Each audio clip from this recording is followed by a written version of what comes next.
Buenas tardes, bienvenidas a este nuevo webinar feminista de Feministas de Cataluña y gracias una vez más a todas las personas que os conectáis y seguís con interés los ciclos de Feministas de Cataluña, ciclos de formación que esta asociación realiza con tanto cariño y esfuerzo, ¿eh? Y además sin ningún tipo de subvención, cabe decir. Quiero empezar presentando, para quien no nos conozca, la Asociación Feministas de Cataluña. Feministas de Cataluña es una asociación feminista radical que lucha contra todas las formas de explotación y violencia que afectan a las mujeres de todas las edades, adultas y niñas, ¿eh? Esto quiere decir que somos mujeres abolicionistas, feministas, abolicionistas de la prostitución y también partidarias de la abolición de su principal herramienta de marketing, que es la pornografía. Y además estamos en contra de los vientres de alquiler. Feministas de Cataluña también somos abolicionistas del género, que consideramos la herramienta del patriarcado para construir y reproducir la jerarquía entre mujeres y hombres, el género que sitúa a los hombres en una posición de poder y a las mujeres en una posición de subordinación, perpetuando así la desigualdad. Un breve paréntesis que me parece necesario. Como he dicho antes, Feministas de Cataluña es una asociación que no recibe ninguna subvención, por lo que todo el trabajo que lleva a cabo se hace de manera desinteresada y altruista por parte de las socias, de las activistas de la asociación, incluido este ciclo de webinar. Aún que hoy solo me veáis a mí, detrás de este evento, de este webinar, hay un grupo de compañeras encargadas de la organización, la gestión técnica, la difusión en redes. Y por eso os invitamos, si queréis, a colaborar con nosotras, porque todas las manos son pocas, dada la magnitud de los desafíos que tenemos por delante. Os recuerdo, además, que podéis seguirnos, Feministas de Cataluña, a través de las redes, Twitter, Instagram, Facebook, visitar nuestro blog o nuestro canal de YouTube. Os recuerdo, además, que durante la charla de hoy vamos a estar tuiteando con el hashtag webinar feminista y os animo a usarlo y también a etiquetarnos en @feministas_cat para que os podamos retuitear. Feministas de Cataluña es totalmente independiente de cualquier partido político, pero obviamente es una asociación progresista que busca transformar el mundo para mejorarlo y para ello, para comprender y teorizar bien las causas e implicaciones de la desigualdad entre mujeres y hombres, la formación es imprescindible. Y el webinar de hoy forma parte del ciclo de Ciencias Sociales con Perspectiva Feminista, en el cual ya han intervenido una serie de expertas en ciencias políticas y arqueología, y intervendrán también próximamente expertas de filosofía y antropología. En cambio, el webinar que nos ocupa hoy es sobre economía, y para ello contamos con una ponente de lujo, la profesora Carmen Sarasúa, que intentará contestar a esta provocadora pregunta: ¿la desigualdad económica entre mujeres y hombres ya no existe? Muchas gracias, Carmen, para estar con nosotras. Y para quienes no la conozcáis, Carmen Sarasúa es profesora de Historia e Instituciones Económicas de la Universidad Autónoma de Barcelona y una de las pioneras en España en el desarrollo y realización de estudios sobre la desigualdad salarial, educativa, ocupacional, profesional, en el acceso a los recursos básicos, incluso, de las mujeres desde el siglo XVIII hasta el siglo XX. Yo diría que en unos casos, incluso, Carmen, me corregirás, pero hasta nuestros días. Su trabajo ha tenido, de todos estos años, ha tenido siempre en cuenta una perspectiva no solo de género, sino de carácter comparativo, como demuestran los numerosos proyectos de investigación internacional en los cuales Carmen ha participado, además de dirigir proyectos propios financiados por todo tipo de instituciones y entidades. Entre los temas en que se ha centrado su larga investigación, aquí quiero recordar el tema relativo al trabajo de las mujeres y su participación en los sindicatos durante la dictadura franquista, el proyecto relativo a la reconstrucción de la tasa de actividad laboral de las mujeres en España y Europa Occidental durante los siglos XVIII y XIX. Y quiero recordar también la modernización económica y las transformaciones de largo plazo en la estructura ocupacional de España entre el siglo XVIII y el primer tercio del siglo XX. Claramente, como resultado de esta larga trayectoria investigadora, hay muy numerosos artículos, ensayos publicados en formato de libros y también capítulos de libros, además de numerosos artículos en revistas científicas y periódicas.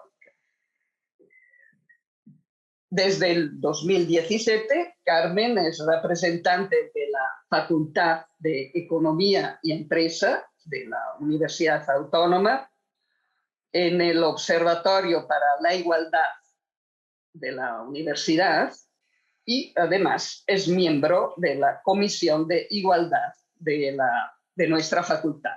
Yo también soy de la misma facultad y del mismo departamento. Bien, después de esta breve, inevitablemente breve presentación y sin más dilación, paso la palabra a Carmen. Carmen, bienvenida. Y nada, puedes empezar con tu seminario. Vale, pues gracias, Alberta. ¿Se me oye bien? Sí. Sí, vale. Sí. Pues nada, antes de nada, pues muchísimas gracias a a Feministas de Cataluña por invitarme y a Alberta, por supuesto, por su generosa presentación.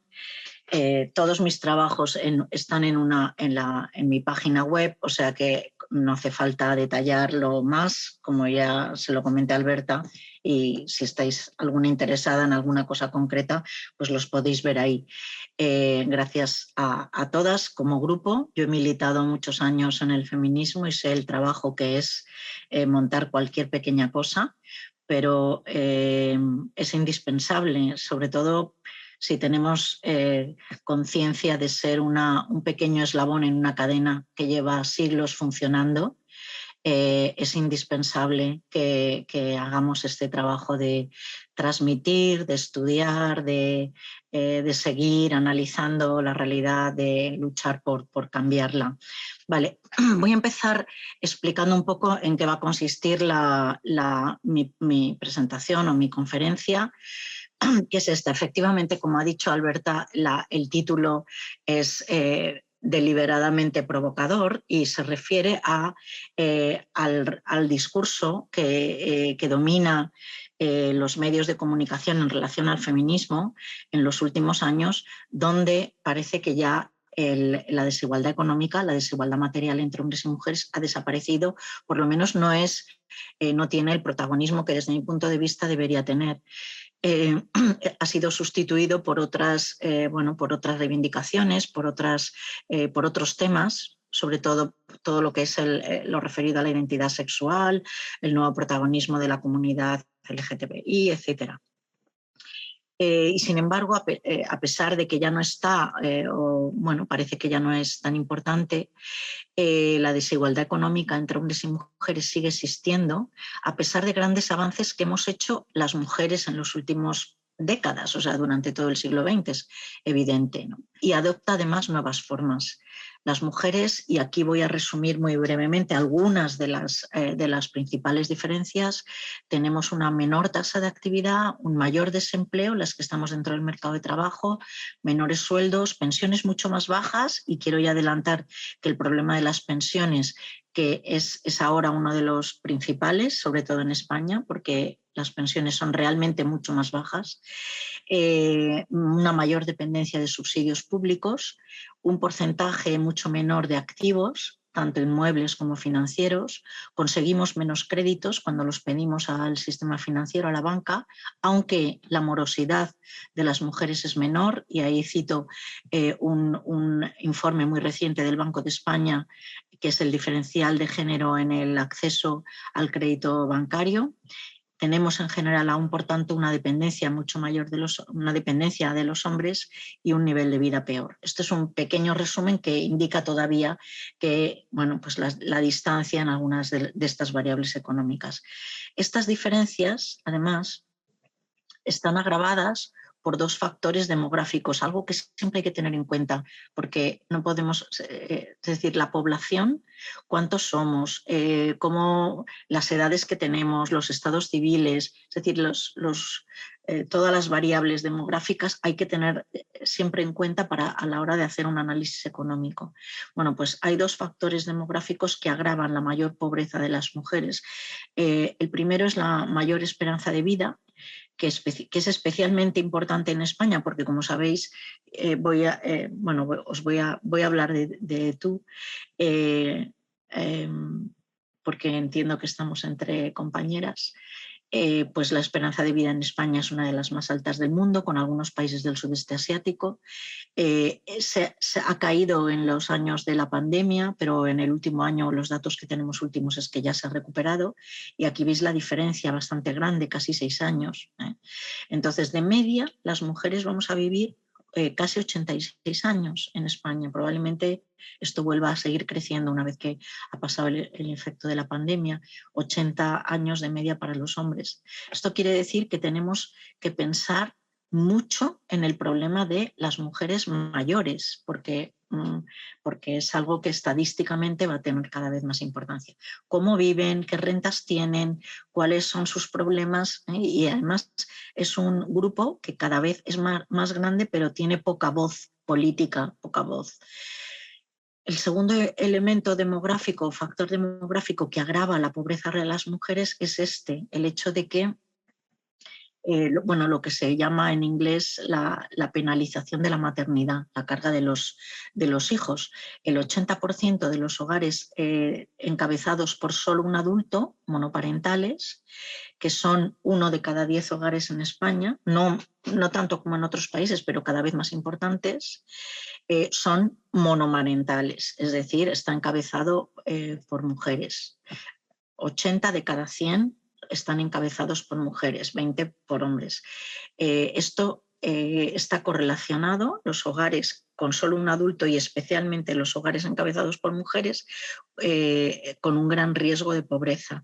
Y aquí cito también un informe del Alto Comisionado para la Lucha contra la Pobreza Infantil en España, que precisamente, que todo el mundo se lo puede bajar de internet porque está accesible, y que precisamente estudia el problema de los hogares para los niños y para las madres que solo tienen el ingreso de sus madres, ¿no?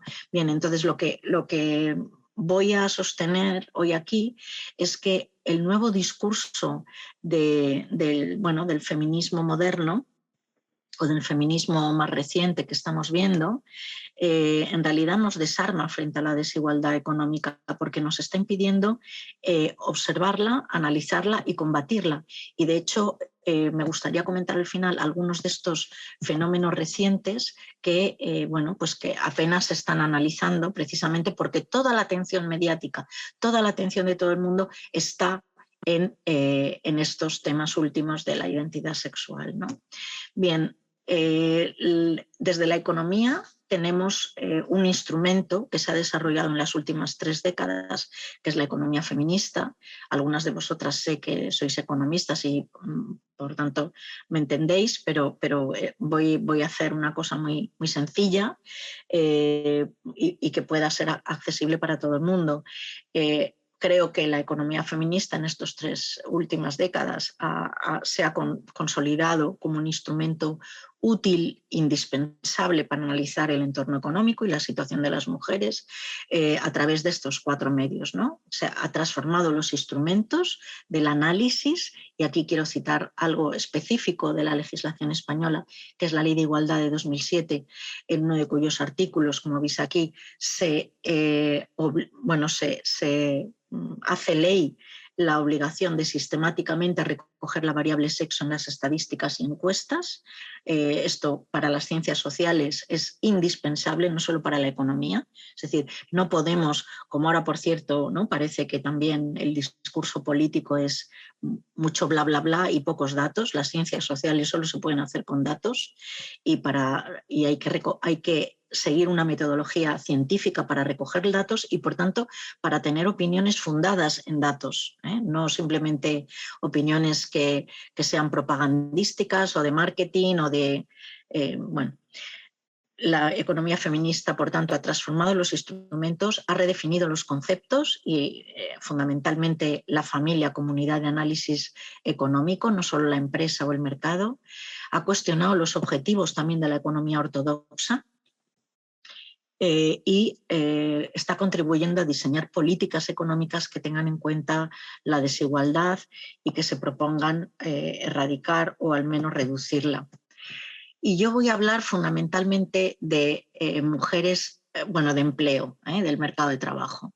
Y quiero, antes de nada, explicar por qué es tan importante hablar del mercado de trabajo, entender las últimas cosas que están pasando en el mercado de trabajo, cómo nos afectan desarrollos recientes como la robotización, los cambios en la cualificación de la fuerza de trabajo, si más o menos mujeres y hombres están en la fuerza de trabajo, el envejecimiento, todo esto. Entonces, aquí como historiadora económica, igual que Alberta, que me ha presentado, me gustaría recordar lo que ha supuesto para las mujeres estar históricamente fuera o por lo menos relegada del mercado de trabajo. Y son estos 4 puntos fundamentales. Estar fuera del mercado de trabajo, es decir, estar fuera del empleo, ha supuesto históricamente la dependencia económica de los hombres, y esto quiere decir también un mayor riesgo de pobreza. lo acabo de decir, no solamente para las mujeres, sino también para nuestros hijos, para los niños dependientes, la exclusión del espacio público y falta de voz política y social, porque en gran medida está relacionada con el empleo, con la actividad pública, la falta de reconocimiento económico, parece que no hacemos nada y que nuestra contribución no vale para nada, y la carga exclusiva del trabajo doméstico y de cuidados. El empleo nos proporciona un ingreso independiente, mejora el nivel de vida de nuestros hogares y de nuestros hijos, aumenta también nuestra presencia social, nuestra voz social, nuestra autoestima, como dicen las psicólogas, las psiquiatras, y estimula también nuestra participación en otros ámbitos sociales como en la política. Voy a enunciar 5 mitos que hay alrededor de la tasa de actividad y del mercado de trabajo. El primero es que la alta tasa de actividad femenina es un fenómeno reciente. Si nos fijamos muchas veces en las declaraciones que se hacen en los medios de comunicación, en las entrevistas, dicen, sí, porque ahora que cuando han entrado las mujeres al empleo, cuando han entrado al mercado de trabajo, bueno, pues esto como historiadoras podemos decir que no es así, que las mujeres han estado siempre presentes en el empleo, aunque es verdad que este empleo, esta actividad es invisible porque en los censos y en los padrones, hasta muy recientemente, hasta hace 50 años, hasta la encuesta de población activa y en general en Europa, en los países occidentales, hasta la segunda mitad del siglo XX, cuando la estadística de empleo se empieza a desarrollar, pues las mujeres aparecen en general como sus labores, ama de casa, esposa, aunque no lo eran, ¿no? Muchas de ellas tenían ingresos, trabajaban fuera de casa, incluso mantenían sus casas. Por eso decimos que muchas veces que esto es un producto estadístico, o a veces se utiliza también la expresión, bueno, pues es una impresión estadística porque no es la realidad. Lo que estoy enseñando aquí ahora es la serie de la tasa de actividad de las mujeres en una selección de 6 países, 6 economías desarrolladas occidentales. Las fuentes son los datos de la OCDE, donde veis que con algunas diferencias pues la tendencia es siempre la misma, es decir, un muy fuerte crecimiento después de la Segunda Guerra Mundial. La segunda mitad del siglo XX ha visto un muy fuerte crecimiento, sostenido además, incluso con épocas de crisis o depresión, pero sostenido, veis aquí desde 1940-50, pues prácticamente se ha pasado de una media del 20-25% a el 55% o más del 60% en algunos países, ¿no? Pero veis también la convergencia de la mayoría. Vamos a interpretar esto, vamos a ver qué hay detrás de este fenómeno, por qué es tan importante y sobre todo vamos a intentar explicar por qué, si os fijáis ahí, ese crecimiento se ha parado. Se ha parado desde el año aproximadamente 2000. Desde hace 2 décadas la tasa de actividad de las mujeres ha dejado de crecer y en algunos países, incluso, veis ahí Estados Unidos y Canadá, hay un declive. Este es el caso español, donde se ve más desagregado con los datos de la tasa de los últimos datos de 2021. Y lo que veis es algo que es muy interesante. Veis, bueno, una tasa muy baja de actividad, pues todo desde que tenemos, la serie empieza desde que tenemos censos, 1877, un crecimiento como en todos los países occidentales desde el año 50, 60, a partir del 70 fortísimo, y entonces como era un crecimiento tan fuerte, pues entonces se estaba produciendo ese fenómeno de convergencia y pensábamos hace 2 décadas que realmente el comportamiento de las mujeres en el mercado de trabajo iba a fundirse, iba a converger con el de los hombres. El de los hombres ha tenido unas fluctuaciones interesantes, con una caída sobre todo por la población en edad de trabajar, que se ha prejubilado o jubilado de manera antes de tiempo, por razones de la desindustrialización, la crisis a partir de los choques petroleros de los años 70. Después se ha recuperado, pero veis ahora cómo está cayendo. y cómo la de las mujeres ha dejado de crecer estamos hablando del caso español. O sea que ahora sí se va a producir una convergencia es por razones opuestas a lo que pensábamos hace unos años, porque la de los hombres está cayendo, pero la de las mujeres ha dejado de crecer. Son fenómenos importantísimos. Esto es la Organización Internacional del Trabajo y son datos mundiales. Claro, es muy difícil, hay muchos países que no tienen buenos datos de empleo, pero como veis la tendencia es la que estoy describiendo. Una caída muy suave de la tasa media porque la tasa masculina está descendiendo de forma bastante importante, desde el 80% al 75%, 5 puntos porcentuales en prácticamente 2 décadas o 3 décadas. Muchísimo. Esto se produce por razones, o se está produciendo por razones, en el caso de la tasa masculina, por razones fundamentalmente demográficas, es decir, por el lado del grupo de edad más joven, porque cada vez más gente estudia y menos niños, o sea, menos adolescentes, o los adolescentes retrasan su edad de acceso al empleo porque dedican esos años a estudiar, algo que es muy positivo. Quiere decir que el trabajo infantil y de los jóvenes se está reduciendo y están dedicando a formarse esos años. Hasta ahí muy bien. Y luego, por el lado de la salida, es porque en la mayoría de los países, o en cada vez más países, hay pensiones de jubilación que suponen un incentivo para que, para salir del mercado de trabajo, ¿no? Si yo no cobro jubilación, pues entonces a lo mejor resistiré más. Lo que vamos a ver es, en cambio, para el caso de las mujeres, no solo los factores demográficos explican esto. Vale. ¿Qué hemos visto entonces? Si yo sostengo esto, entonces lo que me puedo preguntar es por qué en los años 20, 30 y 40 la tasa de actividad de las mujeres descendió, no creció, descendió.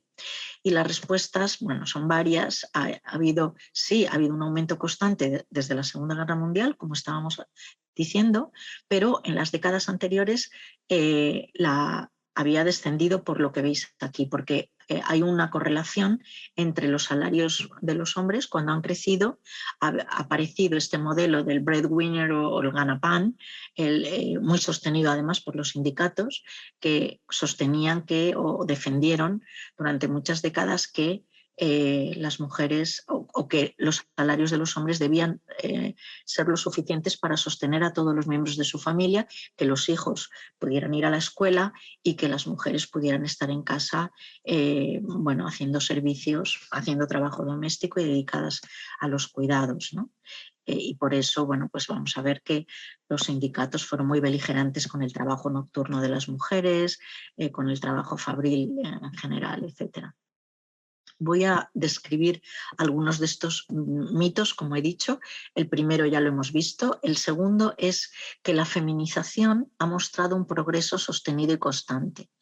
Esto, todas las historiadoras estaríamos de acuerdo en que nada es progreso sostenido y constante. Es decir, la historia, desgraciadamente, no siempre vamos a mejor, no siempre avanzan las cosas como nos gustaría. Hay muchos retrocesos, hay muchos periodos de marcha atrás. Y por eso es tan importante estudiar historia, para no repetir esas marcha atrás o esos retrocesos. ¿De qué dependen los periodos en los que hemos visto retrocesos de las mujeres? Pues en primer lugar, voy a ver qué hora llevo. Vale. El marco legal institucional. Hay una expresión inglesa que es muy significativa, muy expresiva, que son los marriage bars, las prohibiciones a las casadas. Entonces, las restricciones legales que han afectado a las mujeres desde la Edad Media no podían, por ejemplo, entrar en los gremios, en la mayoría de los gremios, no podían entrar en la universidad, no podían hacer el bachillerato. Todo esto hay que tenerlo muy en cuenta porque han cambiado las cosas solo a principios del siglo XX. Es que todavía nuestras madres y sobre todo nuestras abuelas nos pueden decir, nuestras madres ya no digamos durante la dictadura, no, es que yo no podía abrir una cuenta corriente. sobre todo las casadas. No es que yo quisiera ir a la universidad pero no pude, o por restricciones, por prohibiciones o estrictas o por, digamos, situación económica, social, cultural, o yo hice una carrera pero luego no me permitió el colegio de abogados inscribirme, asociarme. Bueno, el marco legal institucional, también una provisión escasa de servicios públicos que va a condicionar muchísimo y va a dificultar el empleo de las mujeres. En cambio, no el de los hombres. Vemos que el empleo de los hombres en ningún momento ha estado condicionado ni por restricciones legales, ni por el hecho de si había escuelas, si había servicios públicos, etc. La actividad de las mujeres, el hecho de que estemos o no en el mercado de trabajo, va a estar también condicionada por otro factor importantísimo, que son los periodos de posguerra y de crisis económicas. Las guerras, sobre todo la Primera y la Segunda Guerra Mundial, fueron, y tenemos muchos estudios ya sobre esto, en todos los países occidentales, un fortísimo incentivo para que las mujeres se incorporasen al empleo. En Estados Unidos, unos 6,7 millones de mujeres se incorporaron durante la Segunda Guerra Mundial y además se incorporaron porque lo hacían para sustituir el empleo de los hombres que estaban en el frente en ocupaciones hasta entonces masculinas que nadie pensaba que podían desempeñar las mujeres. En las fábricas siderúrgicas, en la minería, conduciendo trenes, metros, autobuses de noche, cargando todo tipo de pesos.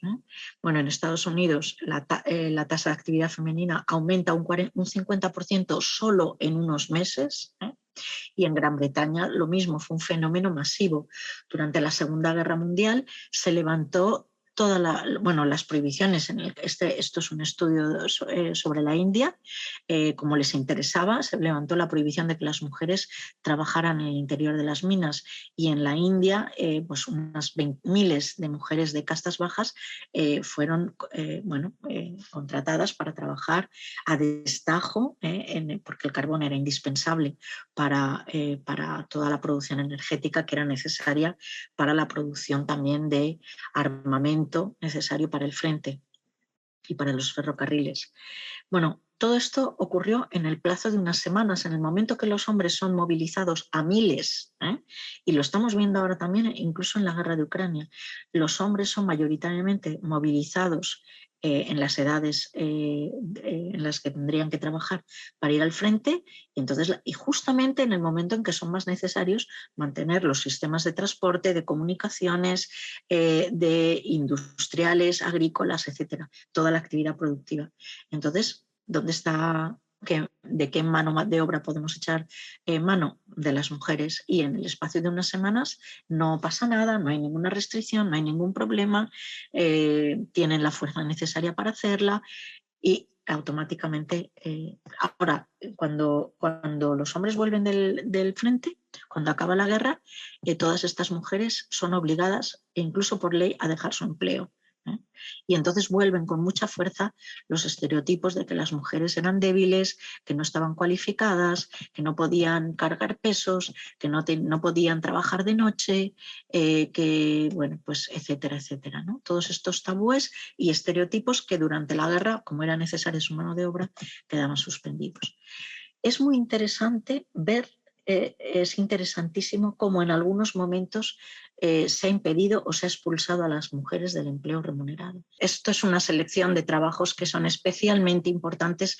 Por ejemplo, el primero es vuelta a casa y al deber, las mujeres en el periodo de entreguerras, es sobre el caso inglés.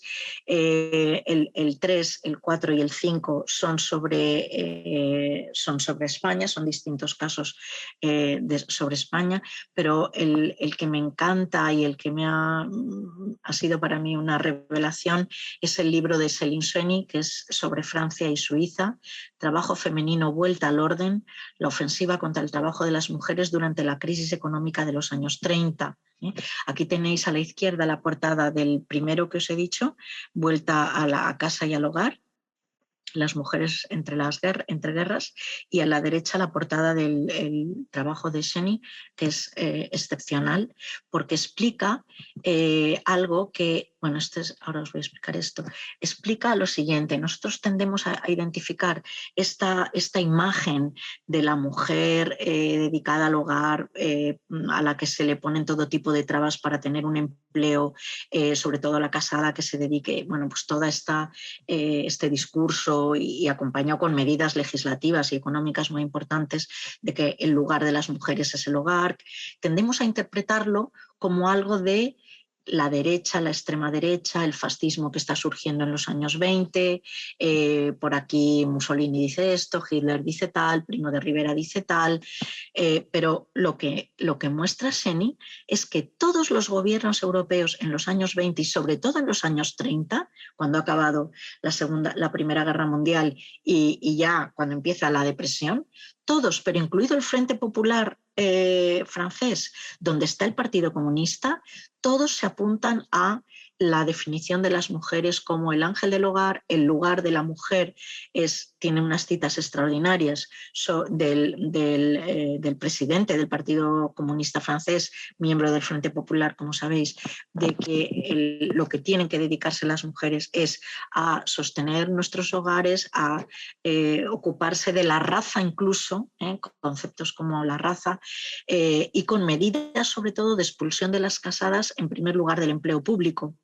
El Estado no tiene que pagar 2 sueldos a la misma familia, las mujeres dejan de poder presentarse a muchas oposiciones públicas de empleo público, en fin, todo tipo de restricciones, una batería complejísima y muy amplia de medidas que se implementan en países que tienen gobiernos con todo el tipo de arco político, desde la extrema derecha a la extrema izquierda.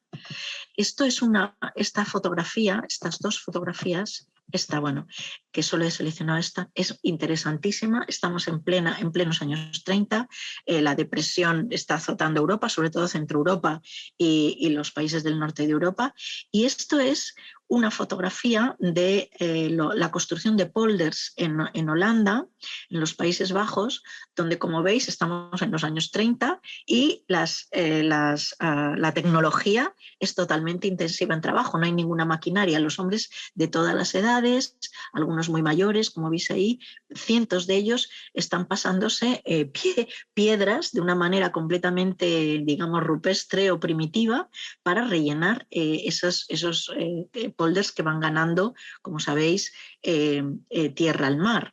¿Por qué se hace esto? Pues porque estamos en pleno periodo de políticas keynesianas, donde el Estado, para reactivar la economía, para hacer que la demanda agregada, para hacer que el consumo pueda reactivarse, que las familias vuelvan a consumir, pues ponen en marcha desde Estados Unidos hasta la Alemania nazi, pero la Italia de Mussolini, pero también los países donde hay gobiernos de izquierdas, planes de contratación masiva de hombres en colaboración con los sindicatos para que el empleo público tire de la reactivación económica. Las mujeres están excluidas de estos planes.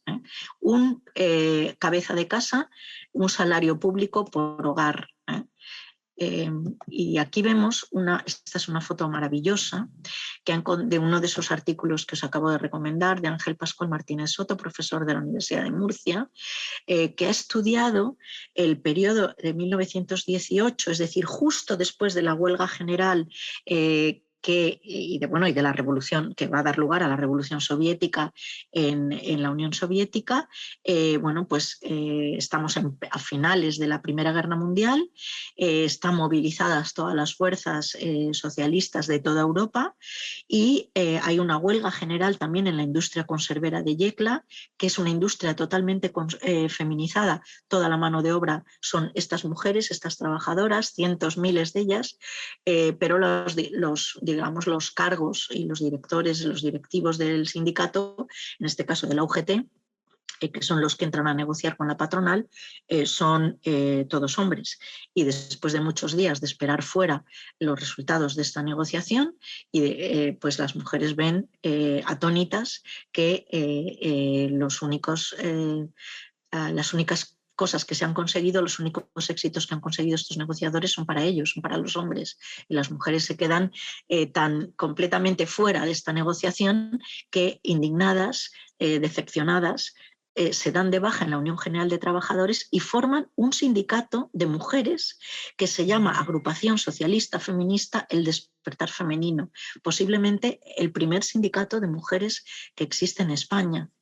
Esto es el archivo de la Agrupación Socialista de Yecla, tiene esta foto que es maravillosa, de estas mujeres que deciden que sí son socialistas, pero además de socialistas son feministas y no pueden aceptar cómo las han tratado sus compañeros negociando esas condiciones que las han dejado fuera, ¿no?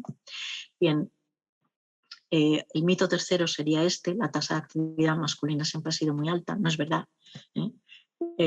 Hay muchas razones que explican que muchos hombres, bueno, perdón por el teléfono, pero espero que no moleste mucho. Y el mito número cuarto, voy un poco más rápido, sería este, que una mayor tasa de actividad supone automáticamente el empoderamiento y la independencia económica de las mujeres. Es decir, si vemos esas tasas que he visto al principio, esas series, a ver si dejamos de oírlo, si vemos esa serie que hemos visto al principio, parece que haya más mujeres y que aumenten las tasas de actividad es bueno, pero es positivo y nos empodera a las mujeres. Bueno, pues no es así.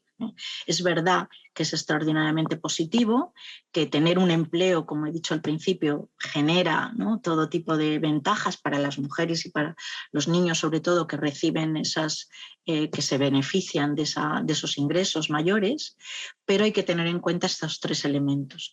Primero, lo que estamos viendo, y esto me baso en trabajos empíricos, tener un empleo no está eximiendo a las mujeres de la carga del trabajo no pagado, tanto doméstico como de cuidados.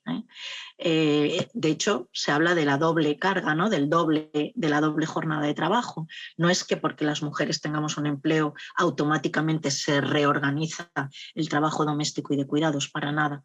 Las estadísticas de uso del tiempo nos dicen que sí, los hombres están aumentando en las últimas décadas algo su dedicación al empleo, a los cuidados, al trabajo no pagado, pero es ínfimo comparado con lo que debería ser.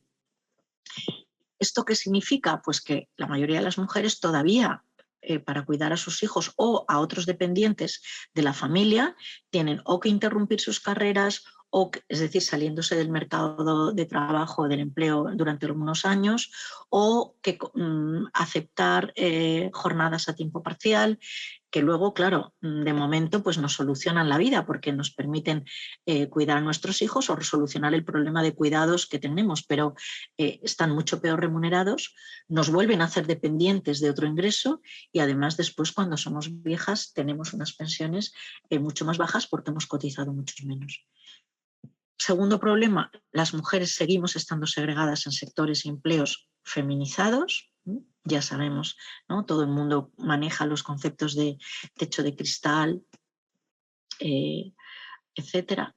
Las condiciones de trabajo, por tanto, sí que importan, no da igual cualquier empleo. Hay empleos que son terribles en términos de escasísimos salarios, malas condiciones de trabajo, etcétera. Y, por último, la participación en el mercado de trabajo no garantiza el acceso automático a los salarios que se cobran. Esto históricamente ha sido muy importante y hoy en muchos países, en muchas partes del mundo, existe esta restricción también. Es decir, muchas mujeres trabajan, ganan tienen un ingreso, ganan un sueldo, pero no son ellas las que lo cobran ni las que disponen de él. Quería mencionar simplemente a la plataforma a favor de los permisos iguales intransferibles de nacimiento y adopción, que está precisamente relacionada con esto que estoy diciendo, esta doble jornada. Ellas han visto, María Pazos, que es una de sus fundadoras, y que funcionan como un lobby junto a los partidos políticos. En las Cortes se entrevistan constantemente con todos los partidos para explicar, para convencer con datos de la importancia que tiene el que las mujeres no se vean afectadas cuando van al mercado de trabajo, a la contratación, a las entrevistas de empleo, porque tienen 1 o 2 hijos o dependientes. Y quería acabar ya con esto. Es decir, el mito 5 sería que según la economía ortodoxa, según la economía pues, neoclásica, convencional, la brecha salarial es resultado de las decisiones erróneas, digamos, de las mujeres. ¿Qué significa esto? Bueno, según la economía que estudiamos, la economía neoclásica, los trabajadores, bueno, tenemos la situación que resulta de nuestras decisiones. Tenemos lo que merecemos o al menos lo que hemos preferido en función de las preferencias de cada individuo, los costes de oportunidad, etc. Bien, nosotros hemos ido tomando decisiones de qué estudiamos, de cuántos años, de dónde vivimos, de dónde emigramos, etc. Y bueno, pues lo que tenemos es lo que nosotros somos capaces de conseguir o preferimos. Por tanto, para la economía neoclásica, la brecha salarial se explica porque las mujeres tenemos una menor productividad. ¿Qué quiere decir esto? Nos hemos formado en campos que tienen menos demanda. Nadie tiene la culpa, somos nosotros los que elegimos. Ahora ya no hay restricciones en qué campo formarnos. Nos empleamos, buscamos o preferimos empleos menos cualificados, informales, etc. Trabajamos menos horas al día, contratos a tiempo parcial o menos años durante nuestra vida laboral y no competimos por los puestos de mayor responsabilidad y sueldo. Por tanto, los menores salarios y las peores condiciones de trabajo serían el resultado de nuestra preferencia por dedicar más tiempo a la familia por encima del empleo. Es evidente que, claro, ¿qué dice la economía feminista? Bueno, nuestras decisiones reflejan también el peso de normas sociales, de autoridad, de discriminación, de ideas sobre la identidad, de capacidad de negociación, etc. ¿no? Y también es muy importante el papel de la demanda, no solamente el de la oferta. Las decisiones de los empleadores. A lo mejor es que no me contratan donde yo quisiera ir, hay discriminación, etc. Un estudio reciente, aquí ahora estamos, Alberta, si crees que tengo que abreviar, ya me queda muy poco, pero me lo dices. No, está bien, Carmen. Vale, gracias. Bueno, un estudio muy reciente que refleja muy bien, que es siendo importantísimo y de muchísima calidad y basado en un gran estudio empírico, refleja muy bien esta posición de las economistas que siendo feministas funcionan dentro del marco neoclásico, es el de Claudia Goldin, la lucha o el camino de un siglo de historia hacia la igualdad. Carrera y familia, o profesión y familia. El punto de partida de Claudia Goldin es este. Si las mujeres ya tienen la misma cualificación que los hombres, si acaban sus estudios superiores incluso con notas mejores y si entran en el mercado de trabajo prácticamente en las mismas cantidades, ¿por qué seguimos cobrando menos? ¿Por qué persiste el diferencial salarial? Entonces, lo primero que dice Goldin es que esto ya lo sabemos, lo hemos aprendido en los últimos años gracias a estudios empíricos muy buenos, el diferencial salarial aumenta, no es muy importante en el momento de acceder al primer empleo, ¿no? Las que sois jóvenes, no es en esa edad, es en sobre todo cuando llevan 2 décadas, cuando llevamos 2 décadas en el empleo, es cuando el diferencial es mayor. ¿Por qué? Pues algo que ya había confirmado Sara de la Rica, la economista Sara de la Rica, para el caso español. La causa fundamental no es el salario base, sino los complementos. Los complementos salariales, como por ejemplo la antigüedad, las horas extras, la nocturnidad, la peligrosidad, ahí es donde esos complementos que se van aumentando y que van a ser determinantes para los salarios de los hombres, para que vayan aumentando, muchas de las mujeres se van quedando fuera de esos complementos. ¿Por qué? Pues por todo lo que estamos diciendo. Es decir, las mujeres vamos a tener menos antigüedad porque hemos salido del mercado de trabajo durante unos años. No vamos a hacer horas extras, sino todo lo contrario, porque optamos por contratos a tiempo parcial, etcétera, etcétera. O no estamos en el trabajo nocturno o no estamos en trabajos peligrosos porque optamos por otro tipo de empleos que nos permitan combinar mejor el trabajo doméstico, el cuidado de la familia y el trabajo asalariado. Entonces, lo que dice Goldin es que esto está ocurriendo cuando las grandes empresas que contratan trabajadores cualificados en general están cada vez más tendiendo a implantar unas condiciones de trabajo que son inasumibles o que prácticamente impiden combinar el trabajo familiar y la vida familiar o la vida personal con el trabajo, esto que se llama greedy work, ¿no? Lo que ella llama el trabajo avaricioso, esto de estar hasta las 12 de la noche, esto que vemos a veces en las películas americanas, que les da la noche y cenan en el bufete o cenan y desayunan y están allí. No, he dormido aquí por la noche, esto que nos parece un poco absurdo cuando vemos las series americanas, pues es que es lo que ella describe, es que es así. O sea, todos estos trabajos que pagan mucho y que contratan gente muy cualificada, están implantando unas condiciones de trabajo que es esto o tu vida personal. Si quieres tener una familia y tener hijos, pues alguien tiene que ceder. ¿Y quién cede de los dos adultos? Las mujeres. Entonces son las que cogen el empleo a tiempo parcial o las que se dan de alta como autónomas, las que salen del mercado de trabajo, sobre todo si los ingresos del marido son altos. Por tanto, pues estamos viendo como los mismos problemas.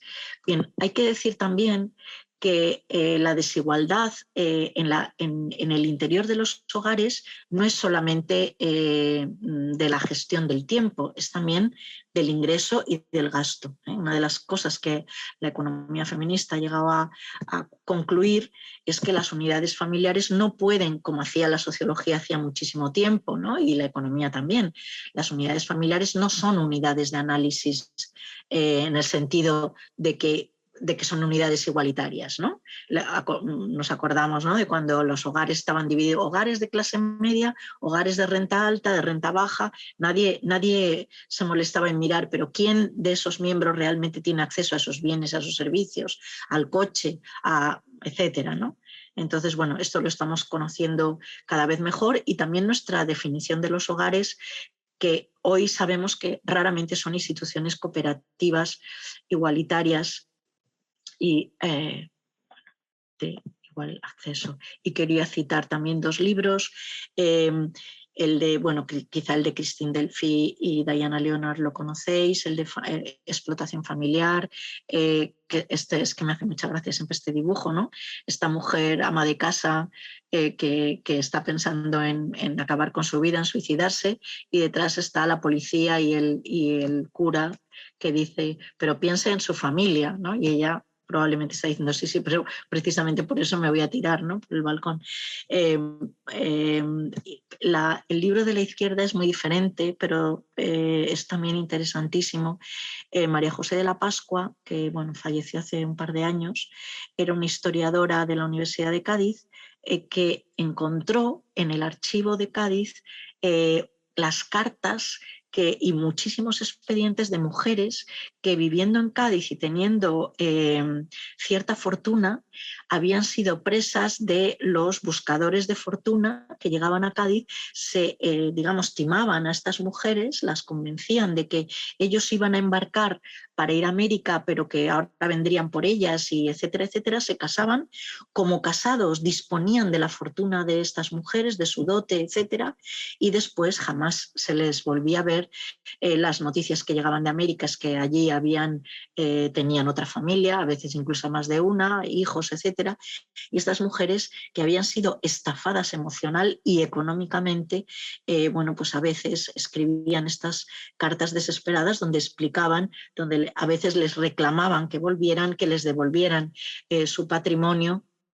¿Y por qué me parece especialmente interesante? Porque en los últimos meses, quizá lo habéis oído, ha surgido o se ha empezado a denunciar lo que, si entráis en internet lo estaréis viendo, lo de las estafas amorosas. No sé si lo habréis oído, que es una cosa, es increíble.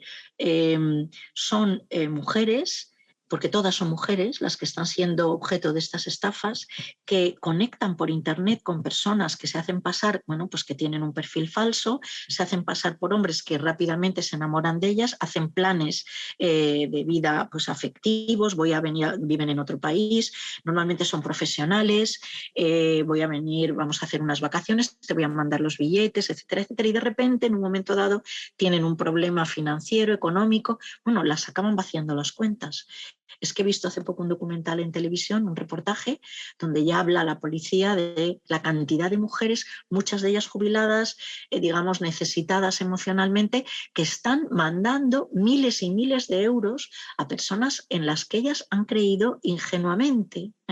Entonces, bueno, son nuevas formas de estafas y de desfalcos a mujeres que recuerdan exactamente las formas de estafa a las, bueno, y de pérdida total, en este caso sin ningún tipo de delito, porque claro, no se puede acusar de nada a estas personas. Es que yo he mandado voluntariamente, porque me lo he creído, a esta persona 10, 20, 30.000 euros. Bien, ¿por qué el discurso feminista, el nuevo discurso feminista nos desarma frente a la desigualdad? Aquí hay dos problemas fundamentales y voy a ir ya más ligera. Primero, porque hay una gran mezcla ahora entre cuando estudiamos el trabajo, hay siempre inmediatamente gente que dice, pero el trabajo doméstico y de cuidados tiene muchísimo valor, no hay que estudiar solo el trabajo, el empleo, el trabajo remunerado, el trabajo de mercado, ¿no? Bueno, es que esto es un problema, porque el trabajo doméstico y de cuidados, claro que tiene valor económico. Y yo precisamente pertenezco a la generación de feministas que en los años 70 descubrió y reivindicó que el trabajo doméstico y de cuidados tiene un valor económico y que había que computarlo en el Producto Interior Bruto. Ahora, el efecto para las mujeres es completamente diferente. Es decir, ahora no podemos volver a reivindicar que las mujeres, que está muy bien que nos quedemos en casa toda nuestra vida dedicadas a los cuidados porque son muy buenos y porque hay que cuidar y la economía de los cuidados. No idealicemos la economía de los cuidados, los efectos son los opuestos. La economía de los cuidados y de lo doméstico, que es, por cierto, a la que siempre hemos estado obligadas, pues solo nos lleva a la dependencia económica, no nos permite ganarnos la vida. Entonces, una cosa es reconocer científicamente el valor económico del trabajo no pagado, del trabajo doméstico y de cuidados, y otra decir que yo lo quiero hacer. No, yo no lo quiero hacer. Hágalo usted si es tan bueno. Entonces, no idealicemos esto y no lo confundamos como análisis científico, son dos cosas totalmente distintas. Y el segundo es que el capitalismo sigue dominando la narración de la pobreza y la desigualdad. No acabamos de entender las bases materiales del patriarcado. No me puedo extender en esto y ya debería ir acabando y lo siento, pero aquí hay un caso que quiero mencionar. Esta mujer, Carmen Martínez Ayuso, que tenía 85 años en el 2014, fue uno de los primeros casos, si entráis en internet todas lo veréis porque está grabado y duró varias semanas este caso, desahuciada de su piso en Vallecas, fue uno de los primeros casos que saltaron a los medios de comunicación, que llamaron muchísimo la atención y que hicieron muchísimos titulares en 2014 cuando surgió precisamente todo el movimiento ciudadano contra los desahucios. Cuando empezó a hablarse de esta mujer, había algo que no me cuadraba en la historia, porque claro, no es el perfil de la persona desahuciada. A nadie la desahucian con 85 años. ¿Por qué? Pues porque con 85 años nadie está pagando una hipoteca en España, por razones que sabemos. Nadie le han dado una hipoteca con esta edad. Y efectivamente, cuando leías la historia, esta mujer vivía en el piso que había pagado ella y su marido después de trabajar 50 años, ella como limpiadora, el marido como obrero, perfiles obreros muy típicos de los años 50, 60, 70, etcétera. Habían requete pagado su piso, pero tenía un hijo único, un hijo que había pedido un crédito al banco, no se lo habían dado porque no tenía trabajo, y entonces había pedido dinero a un prestamista particular, privado, que le había dicho que se lo daba, le daba el dinero, claro, con unos intereses altísimos, si tenía algún activo. Y entonces él había falsificado la firma de su madre, y sin su consentimiento y sin su conocimiento había perdido, de hecho, la casa de la madre, porque la casa el piso, él no había podido devolver el préstamo, el piso él había salido a subasta, el comprador había ido al juez, el juez le había dado un mes a esta mujer para buscar otra cosa y finalmente, claro, había un comprador de ese bien. Entonces, claro, bueno, fue famosísimo. Aquí veis como el Rayo Vallecano, el equipo de fútbol, recaudó varios miles de euros para la anciana desahuciada en Vallecas. Esto es una noticia de público. El club hizo incluso aquí veis a esta pobre mujer que estaba totalmente desbordada por la situación, no entendía lo que le había pasado.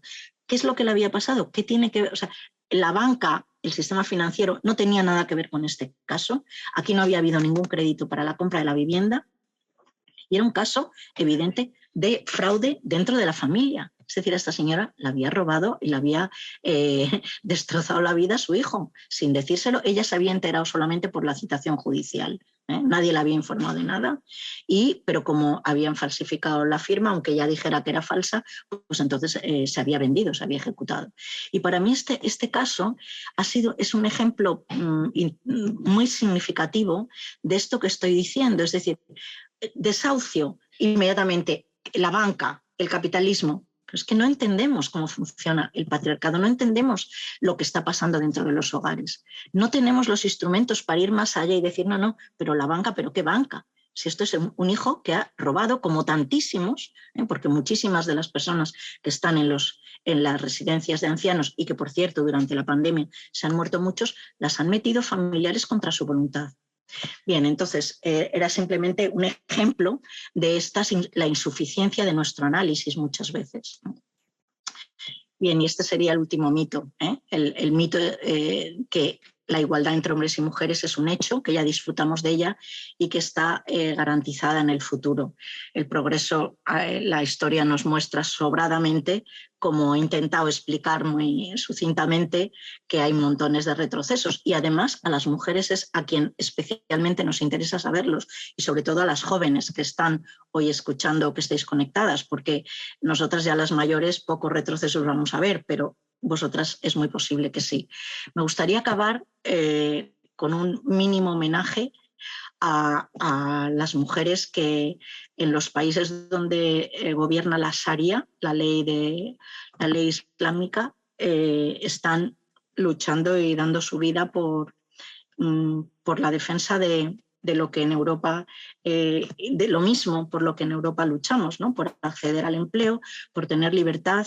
Las mujeres que, Aya Hirsi Ali, que es la autora de este libro maravilloso que recomendaría a todo el mundo, que en 2005 fue nombrada por Time una de las 100 personalidades más influyentes, más importantes del mundo.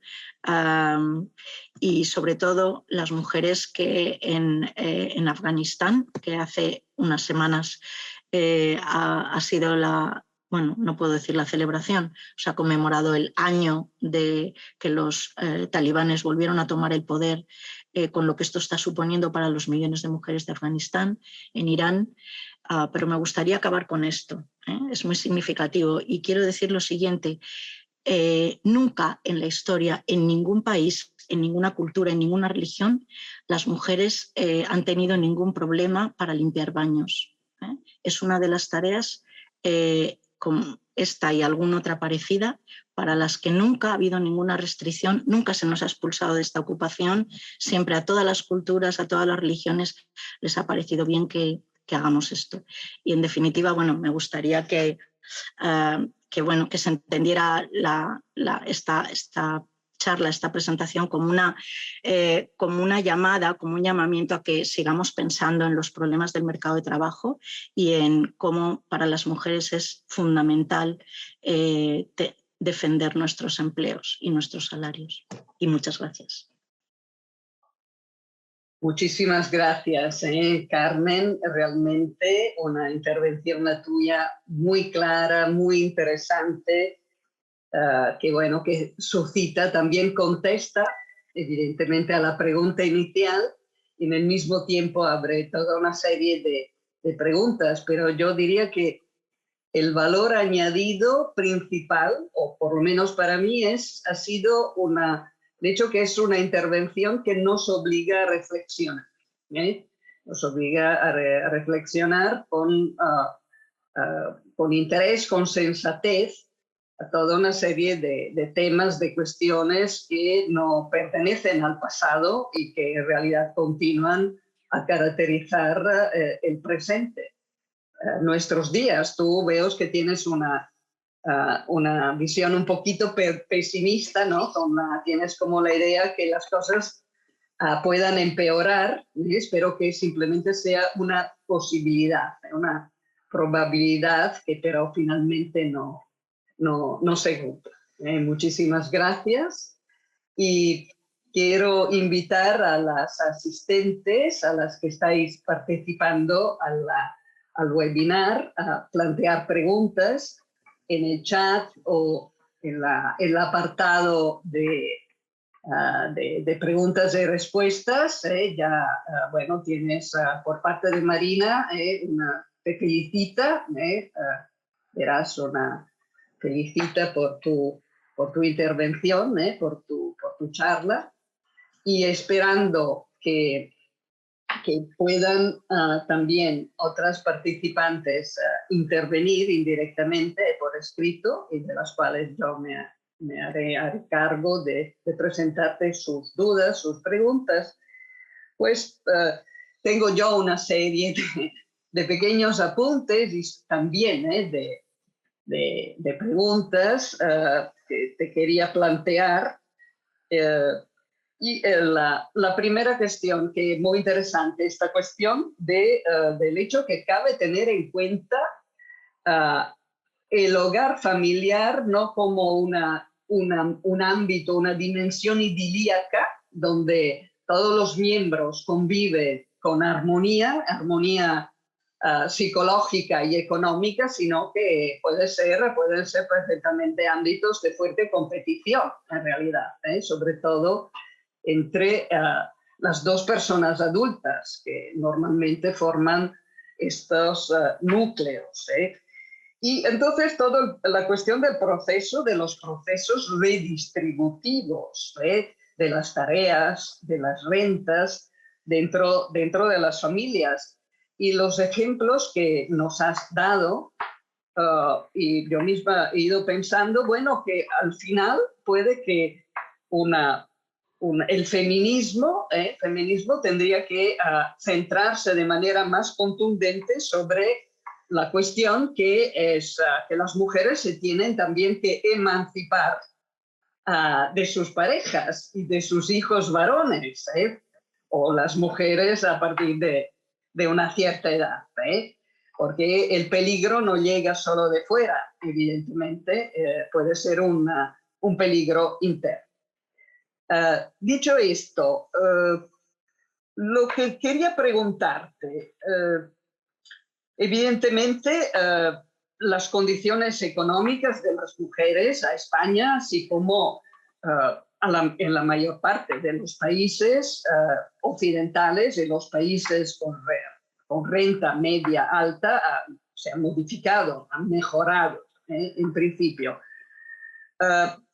Pero y en este proceso de mejora, estoy hablando de mejora por lo que hace al acceso al mercado de trabajo, al mercado laboral, de mejora por lo que concierne a los niveles salariales, a pesar de todo, de mejora también en las posiciones profesionales que las mujeres van ocupando. Y te quería preguntar, por tu opinión, ¿cuánto ha influido la terciarización de las economías de los países avanzados en esta mejora de las condiciones laborales y entonces económicas? de las mujeres durante los últimos 20 y 30 años. Explico al público, a las que, bueno, que no lo sepan, pero por razones más que razonables, que la terciarización de la economía se refiere al hecho que ha incrementado y está incrementando cada vez más el peso por lo que hace al Producto Interior Bruto, o sea, a la riqueza que se genera, y también en relación a la ocupación, el peso del sector servicios. Hoy en día en España, por ejemplo, el sector agrícola, el sector primario, contribuye un 3% al total del Producto Interior Bruto anual, la industria casi un 23% y el sector servicios más del 74%. Estos son los porcentajes que se registran en los países, entre comillas, más avanzados, que se podrían definir como los con renta por cápita más elevada. Pues te quería preguntar, ¿hay una asociación entre este cambio de la estructura productiva de las economías, de la economía española, y los cambios en la condición laboral de las mujeres, en la reducción de la brecha salarial? Pues, a ver, varias cosas. Al principio has hecho un comentario, Alberta, sobre que, bueno, llama la atención que digamos que las familias, ¿no?, o los hogares son, bueno, que ahí pasan cosas que nos perjudican también, ¿no?, y que hay que estar atenta a eso. Solo quiero decir dos cosas muy brevemente. Primero, los datos que tenemos de violencia sobre las mujeres. Es decir, es que la inmensa mayoría de la violencia que se ejerce contra las mujeres es de familiares, es de parejas, exparejas, maridos, exmaridos, novios, hijos, también padres. No solamente, por supuesto, la violencia no es solamente de los hombres hacia las mujeres. Esto quiero, porque acabamos de ver además un caso bestial de una niña asesinada por su madre, o sea que no vamos a negar esto, pero quiero decir que es que nuestra idea de la familia como, ¿no? Yo jugaba de pequeña las cartas estas de la familia bantú, la familia esquimal, y todo era pues maravilloso, pero las familias no funcionan así, son en muchos casos centros de violencia importantísimo, no solo para las mujeres, para los niños y las niñas. Y luego además las familias son también, y las de sociología aquí pues han hecho trabajos muy importantes, unidades o instituciones de transferencias de recursos masivas. Muchas de estas mujeres mayores que vemos llevan toda la vida dando sin medida dinero a sus hijos, dinero, solo pensemos en la cantidad de las cantidades ingentes que cuesta el consumo y las adicciones en España. Eso sale de algún sitio. El dinero que se mueve diariamente en España por las adicciones, el consumo de todo tipo de sustancias, es brutal. Y muchísimo dinero de ese viene pues de que lo robo en mi casa, se lo cojo a mi madre, me lo deja a mí, en fin. Esas son transferencias que en gran parte vienen de las familias. Las mujeres nos estamos descapitalizando toda nuestra vida, aunque ganemos dinero, Entonces eso es importante. Has hablado hay varias preguntas aquí, no sé si muy interesantes, no sé si voy a poder contestar a todas, pero has hablado de la tercerización. La tercerización históricamente fue crucial para que entraran las mujeres por primera vez en el empleo mínimamente cualificado, porque las mujeres ya estaban limpiando, ya estaban haciendo de todo, pero las mujeres que pueden ya escribir a máquina, que pueden hacer algo de contabilidad y que empiezan a tener una mínima carrera profesional con ascensos, etcétera, es gracias a los servicios. O sea que eso ha sido fundamental, por supuesto. No sé si te parece que contestemos o intente comentar alguna cosa. Hay una cosa importante aquí, bueno, lo de la economía, tesis marxistas y viceversa, soy incapaz de responder a esto, es demasiado. Tenemos décadas ¿lo estás viendo, Alberta? Que en lo de question and answer. Tenemos décadas de debate sobre esto, ¿no? Ahora mismo no puedo improvisarlo, pero para ser concreto, aquí hay una pregunta o un comentario de Argas en ti sobre los permisos iguales intransferibles. Tienes toda la razón en que en gran parte estos permisos dan lugar a fraudes.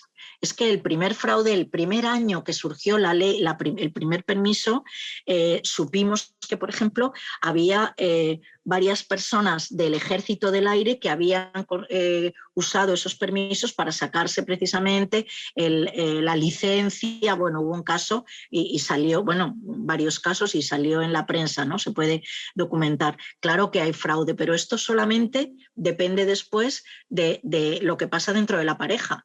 Es decir, si yo permito que mi pareja, dentro de las parejas heterosexuales, si yo permito que mi novio o mi marido hagan fraude con esto y se dediquen a capitalizarse más todavía, a sacarse cursos y después a promocionarse en su trabajo, mientras que a mí me va a seguir, pues entonces eso, claro, pero eso ya es un problema nuestro, ¿no?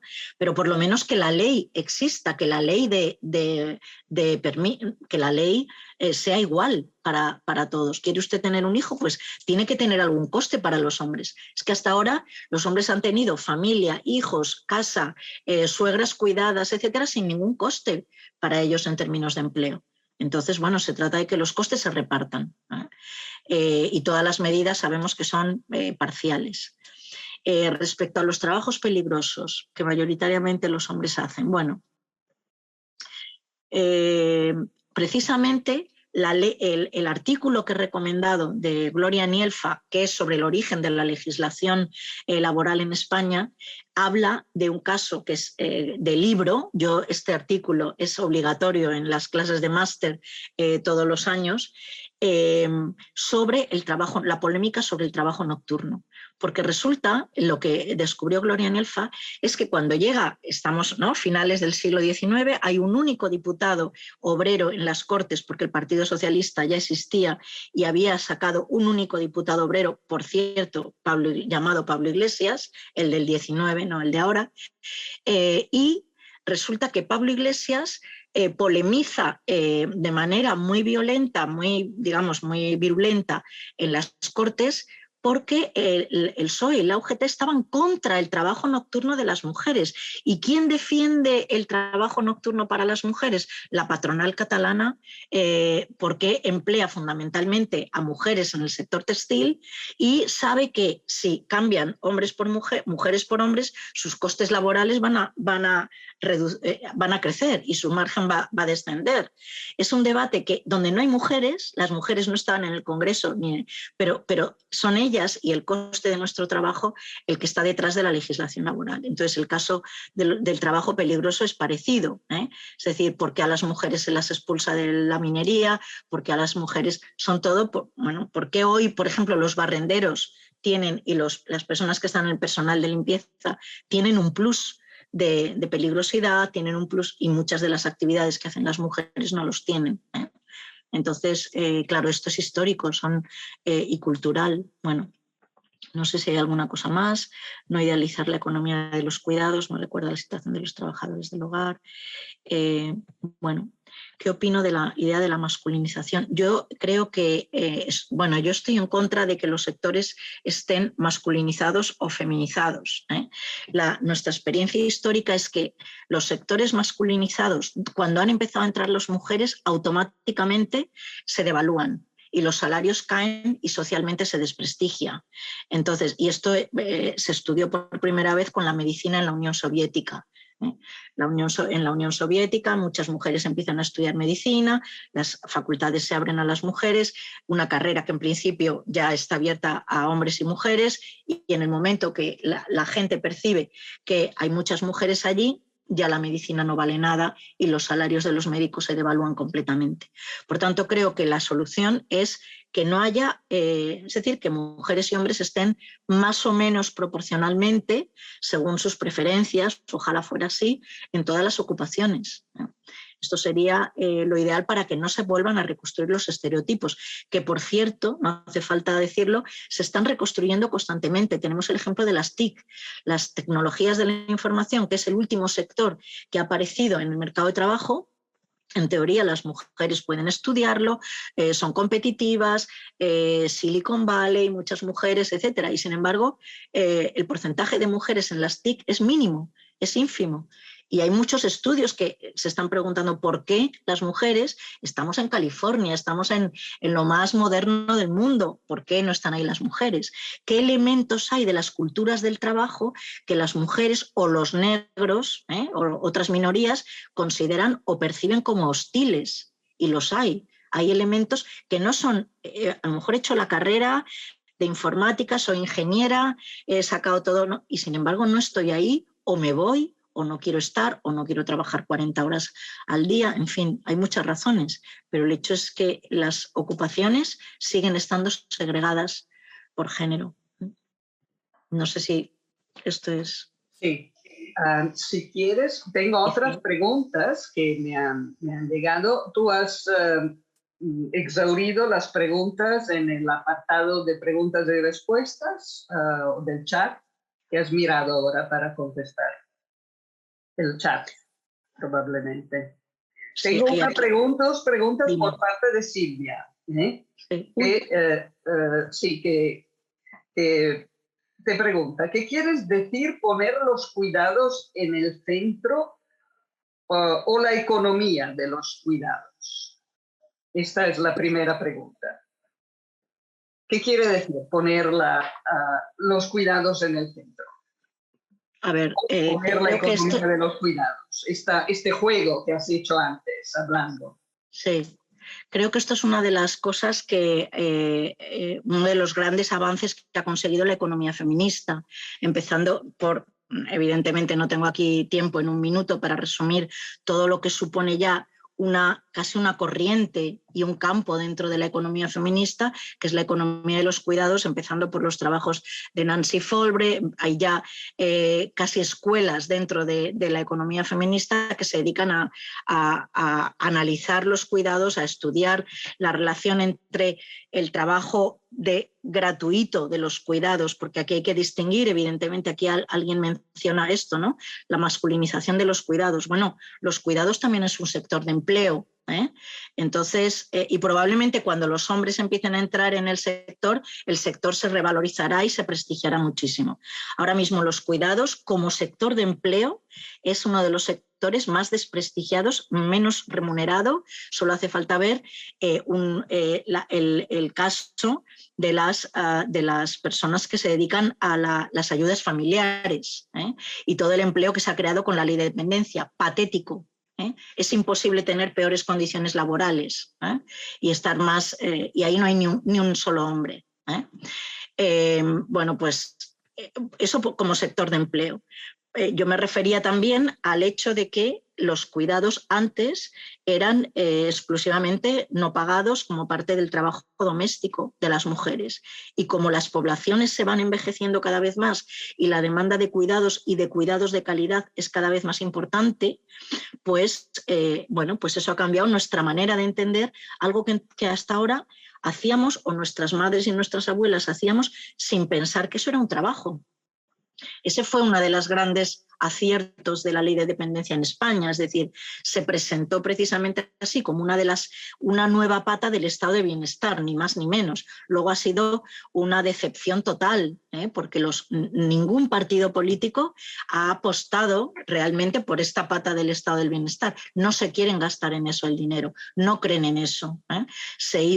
Luego hemos visto cómo se estaba haciendo para aumentar, digamos, falsamente el número de activas, con una paguita miserable, porque estas mujeres, bueno, como toda la vida han estado cuidando de sus hijos y del hijo que tienen dependiente, de la madre, de la suegra, bueno, pues ahora les das 400 euros y se quedan encantadas y encima las das de alta en la Seguridad Social y ya te cuenta como activa. Y por lo tanto puedes decir que ha aumentado, con tu gobierno, ha aumentado la tasa de actividad de las mujeres porque bla, bla, bla, bla. En realidad todos sabemos la tragedia que está suponiendo para los dependientes tramitar y gestionar la supuesta paga, que parece que es un regalo que te hacen los distintos gobiernos de las comunidades autónomas y no un derecho que tú tienes. Entonces creo que hay mucho recorrido para mejorar la ley de dependencia, que está implementada de manera penosa. Precisamente no es casualidad, precisamente porque yo creo que los gobiernos, los políticos lo que dicen es, bueno, ¿de qué se quejan? Antes no cobraban nada y ahora cobran 400. Entonces, ¿de qué se quejan? ¿No? O sea, es que ellos mismos siguen sin entender lo que ellos nos habían vendido, que se creían que eso era un trabajo que debía ser valorado, valorado socialmente y valorado en términos monetarios. Porque a mí me da igual, es que vivimos, la valoración monetaria es fundamental. A mí me da igual si me dicen todos los gobiernos que es muy importante lo que hago, pero ¿cuánto me está pagando usted? 400 euros, ¿por qué no cobra usted también eso, si es tan importante? Entonces, aquí hay una contradicción fundamental. Queremos los mejores cuidados. Se supone que nuestros hijos, por ejemplo, son lo más importante que tenemos, pero queremos pagarle a la chica que lo hace pues 3 euros la hora o 4 o 5 euros la hora. Pero oiga, ¿no es lo más importante que tiene usted? O la escuela infantil, ¿por qué no los gobiernos, en vez de hacer ninguna otra cosa, acaban de escolarizar en sitios perfectamente acondicionados y con mano de obra hipercualificada, hiper bien pagada a la población infantil de 0 a 3 años? No lo hacen. Entonces, bueno, pues creo que queda... no sé, Silvia, si te he contestado, pero bueno, creo que podríamos hacer un seminario solo sobre los cuidados, sobre la economía de los cuidados y sobre esta idea de poner en el centro la economía de los cuidados para analizar y para entender. Silvia, te contesta sí, te acaba de contestar que has contestado. Bueno, un día me invitas a un café y hablamos más de esto. Me imagino que tenemos aún unos minutos, porque hay más preguntas, si no las organizadoras me avisan. Yo voy continuando. Hay otra pregunta por parte de Lidia, que dice, ¿por qué creéis que hay menos mujeres en la economía? Menos, ella dice, que en los ámbitos de ciencia, tecnología, ingeniería, matemáticas. Aquí yo tendría que contradecir esta impresión, pero dejo la palabra a Carmen. ¿Hay menos mujeres en economía, en el ámbito económico? ¿Pero quieres como estudiantes o como profesionales? Creo que se refiere a como profesionales, porque sí.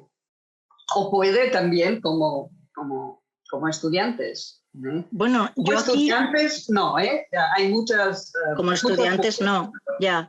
Pero yo aquí rompería una lanza, Alberta, por el análisis de la historia económica en el largo plazo. Es decir, tenemos que ver las cosas mirando, por ejemplo, la evolución del siglo XX. Es que las primeras mujeres autorizadas a entrar en la universidad fueron de finales del XIX.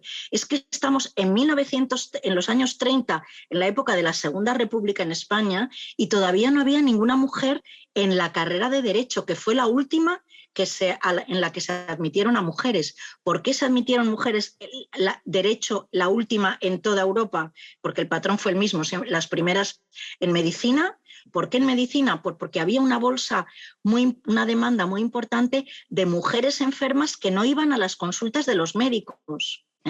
Entonces, cuando las mujeres se convierten en médicos, abren consultas privadas para atender a las mujeres que estaban muriendo y sin tratar, por el tabú y por la vergüenza de ir y que las viera un hombre. Pero las últimas que entran en toda Europa son las abogadas. ¿Por qué las abogadas? Porque los abogados dicen que las mujeres durante varios días al mes no tienen juicio, no están bien de la cabeza. Entonces, ¿cómo van a presidir un juicio o a dictar una sentencia si los médicos nos dicen que varios días al mes no estamos en nuestros cabales? Entonces, pero es que esto ha pasado hace menos de 100 años. Las primeras mujeres. Y a las primeras que se licencian no las deja los colegios de abogados darse de alta y ejercer. Y luego, claro, en España, porque viene la anomalía de la dictadura, pero es que en el resto de Europa es así. Y en Suiza, en los años 70, seguía habiendo cantones donde no se permitía a las mujeres votar.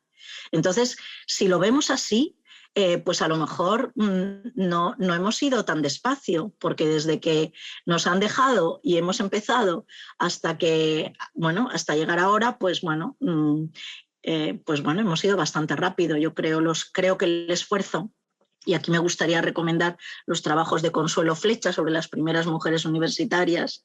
Es interesantísimo leer sus biografías y leer los textos que han dejado de las cosas por las que tuvieron que pasar para las ridiculizaciones, para conseguir, ¿no?, lo que ellas creían que era justo y romper ese camino y esa lanza para las que hemos venido después.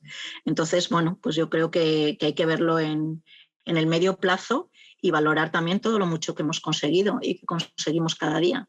Sí, ha habido una aceleración en las últimas décadas. No sé si estás de acuerdo conmigo. O sea que ha habido como un ritmo relativamente lento durante buena parte del siglo XX, pero se ha acelerado, no por casualidad, a partir de los años 60, el proceso de cambios y de mejora en este sentido se ha acelerado.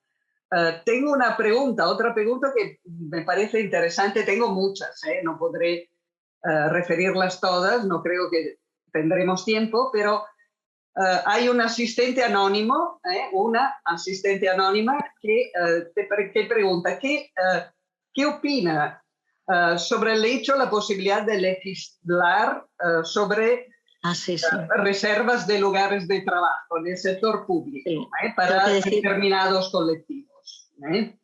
Tengo que decir que estoy leyendo muchas preguntas muy interesantes, pero que bueno, es que este tema es tan amplio que es imposible abarcar todo.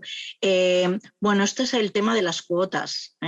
Hay muchísima, es uno de los instrumentos más que se han intentado implementar en algunos sitios.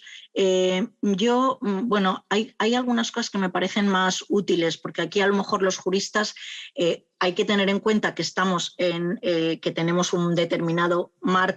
Los mercados de trabajo están regulados por la legislación laboral. La legislación laboral, a su vez, está regulada por una instancia que es superior, que es la Constitución, y la Constitución dice que todos somos iguales ante la ley. Entonces, hay que tener cuidado, o por lo menos ha habido algunos problemas con lo de las cuotas, porque, hay muchos tipos de colectivos, ¿no? Entonces, de hecho las cuotas existen. Por ejemplo, en la Universidad Autónoma pues existen cuotas, por ejemplo, para trabajadores discapacitados que tienen prioridad en los concursos públicos, por ejemplo. Esto es un instrumento antidiscriminatorio. La teoría de la discriminación es muy amplia. Los instrumentos para combatir la discriminación, como la discriminación positiva, por ejemplo, o las cuotas, son algunos. Pero bueno. Ya. Sí, es que habría muchísimo para... Otra pregunta interesantísima.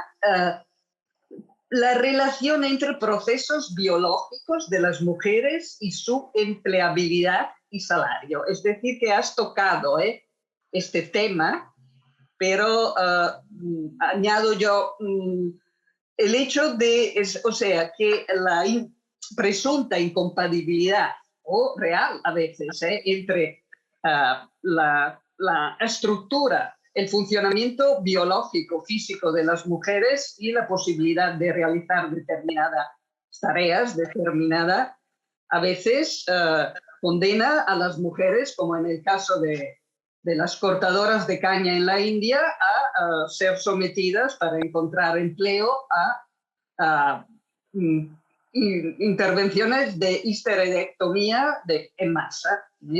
Aparte que, no sé, hay una fundación muy famosa que trabaja, una ONG que trabaja en India Central, en una de las zonas más pobres, que yo lo sé porque tengo una amiga íntima que ha ido a trabajar en esta ONG allá durante un año y que hace décadas que realizan histerectomías a las mujeres de manera, así, en masa. Y esto, o sea, no intervienen sobre la fertilidad de los hombres, sino que intervienen sobre todo lo que puede comportar este tipo de... Pero bueno, volvemos a las características biológicas de las mujeres y su posibilidad de empleo. Mira, cuando sale este tema, yo me acuerdo a finales del 19, creo que hay un debate en España porque se plantea que ya hay algunas novelistas muy conocidas, novelistas, poetas, artistas, y está Emilia Pardo Bazán, que destaca porque tiene una personalidad arrolladora. No hace falta decir que es la autora de la primera novela de tema obrero en España, que es La Tribuna, de una trabajadora en la fábrica de tabacos de La Coruña, precisamente, ella era gallega. Emilia Pardo Bazán es una figura famosísima, conocidísima del mundo literario español e incluso europeo, porque viaja bastante, y se plantea como una posibilidad, casi que no se atreve la gente se plantea que acceda, que la acepten como miembro de la Real Academia de la Lengua. Hay un debate y hay incluso una votación, por supuesto nunca la admiten, aunque le daba 100.000 vueltas a la mayoría de los que eran académicos, y con argumentos, en algunos casos pues muy pintorescos, pues del estilo de lo que he dicho 30 años después, ¿no? Las mujeres pues son histéricas, hay que decir que estos argumentos son los que defiende la medicina y los médicos entonces, igual que hasta hace prácticamente, hasta los años 40 y 50, tenemos ejemplos de corrientes dentro de la medicina diciendo que los negros y otras minorías y las poblaciones no blancas son inferiores porque tienen el cráneo de una determinada manera. Es decir, que todas estas teorías no son ni estrambóticas ni antiguas, es que han sido prácticamente hasta hace unas décadas. Bien, pues Emilia Pardo Bazán tiene un texto genial publicado, se puede encontrar en internet, que empieza diciendo: en mi país, Galicia, las mujeres, y ella ¿qué hace? Ella, que es aristócrata, pertenece a la nobleza, ella lo que dice es: yo os voy a decir lo que yo veo hacer a las mujeres en el campo en Galicia, que es que paren mientras están sembrando, es que se acuclillan, van hasta el último día con una tripa así con el niño dentro, la niña, y se acuclillan y tienen el niño ahí. Y después se atan de no sé qué manera y van a casa y se lavan, y al día siguiente ya han vuelto a trabajar. Es decir que, y como esto, todas las mujeres del campo, por supuesto, no hace falta decir que los partos han sido la principal causa de mortalidad de las mujeres durante toda la historia, porque los médicos, porque la medicina no estaba avanzada y porque no prestaban especial atención a las infecciones de las mujeres, pero las mujeres han hecho de todo a pesar de todos los problemas o a pesar de todas las dificultades. Entonces, solamente lo que quería decir cuando he acabado, solamente cuando las mujeres han empezado a competir por salarios, cualificación o puestos mejores, es cuando han venido los problemas de no pueden hacerlo. Oiga, pero cuando yo he estado cultivando, cuando yo he estado arando, cuando yo estoy limpiando, nadie me dice que no puedo hacerlo. Entonces esa es la hipocresía y la doble vara de medir que nos encontramos. Las restricciones han empezado solo cuando hemos competido por puestos con los hombres. Mientras hemos hecho los puestos de mierda, dejadme que lo diga así, que hemos hecho toda la historia, nadie nos ha dicho que no podíamos por nuestra fisiología.